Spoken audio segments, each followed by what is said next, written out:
Halo teman-teman, perkenalkan nama saya Pelagia Tamara dengan NIM 2210417631.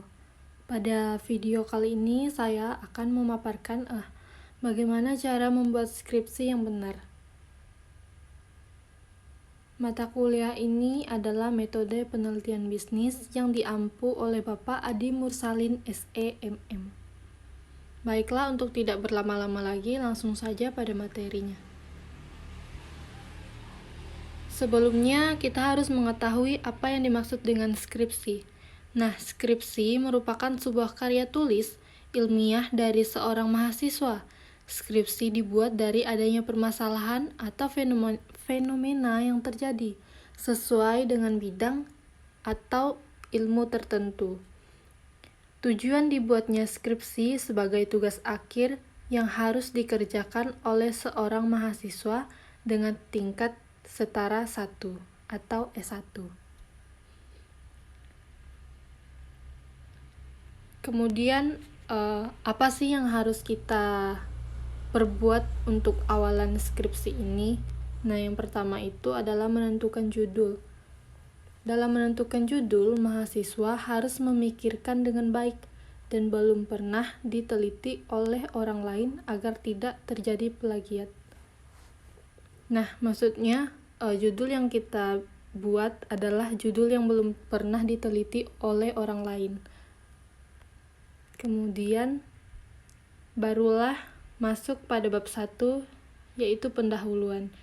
Nah, pendahuluan ini merupakan suatu awalan yang terdiri dari latar belakang, tujuan penelitian, rumusan masalah, kemudian tujuan dan sasaran, serta lingkup penelitian dan metode pembahasan yang disusun berdasarkan struktur skripsi. Kemudian pada bab 1 ini ada yang namanya latar belakang. Nah, di dalam latar belakang ini menjelaskan alasan mengapa masalah diangkat dalam skripsi. Di dalam latar belakang dicantumkan argumentasi mengapa suatu topik diangkat. Latar belakang mengungkapkan bukti data, konsep, dan hubungan antara variabel yang terkait dengan topik. Kemudian dalam bab 1 ada juga yang namanya rumusan masalah. Nah, rumusan masalah adalah tulisan singkat yang berisi pertanyaan tentang topik yang kita buat.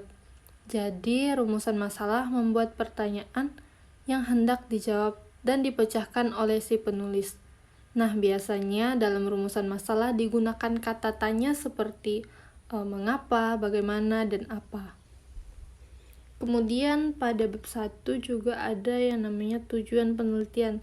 Nah, tujuan penelitian merupakan fakta yang mampu memecahkan dan mengangkat masalah pada keadaan dan dapat membuktikan yang akan ditindakkan. Kemudian ada manfaat penelitian. Manfaat penelitian adalah suatu teori yang memaparkan secara rinci tentang nilai ataupun kegunaan dari penelitian yang dilakukan yang bertujuan menjelaskan kepada pembaca atau pihak yang berkepentingan tentang bagaimana hasil penelitian yang dapat bersifat positif pada bidang pengetahuan, publik profesional, atau masyarakat secara umum.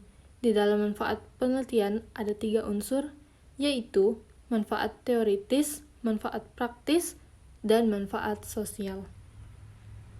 Kemudian lanjut setelah menyelesaikan pada bab 1, terciptalah bab 2.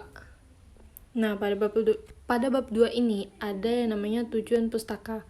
Nah, dalam bagian ini penulis merujuk, meringkas, mengevaluasi dan atau membandingkan berbagai sumber informasi seperti jurnal, buku, artikel laporan, dan berbagai sumber informasi lainnya. Kemudian pada bab 2 ini ada yang namanya kajian teori.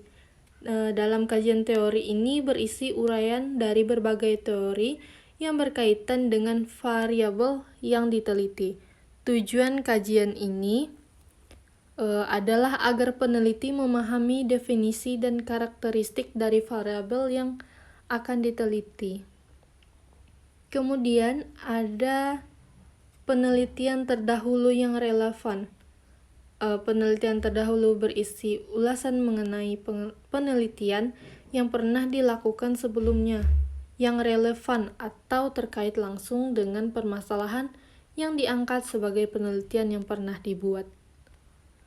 Kemudian ada kerangka teoritis. Kerangka teoritis adalah sebuah konsep yang berkaitan dengan bagaimana penulis menyusun teori atau menghubungkan beberapa faktor yang dianggap penting dalam suatu masalah. Kerangka teoritis ini membahas kaitan tentang variabel yang dianggap perlu untuk melengkapi situasi yang akan diteliti. Kemudian ada hipotesis penelitian. Nah, dalam hipotesis penelitian, maksudnya hipotesis penelitian adalah anggapan atau kesimpulan sementara atas permasalahan yang diuji dalam penelitian, yakni yang bertujuan membuat kerangka laporan penelitian, memberi pernyataan hubungan yang dapat diuji, dan memudahkan peluasan pengetahuan. Hipotesis terbagi menjadi 4 jenis, yaitu hipotesis deskriptif, hipotesis komparatif, hipotesis asosiatif, dan hipotesis kausal.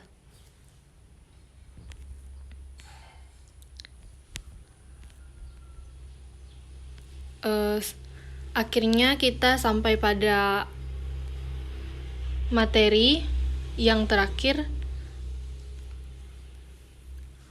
Untuk menutup video ini, saya ucapkan terima kasih atas partisipasi dan perhatian teman-teman semua.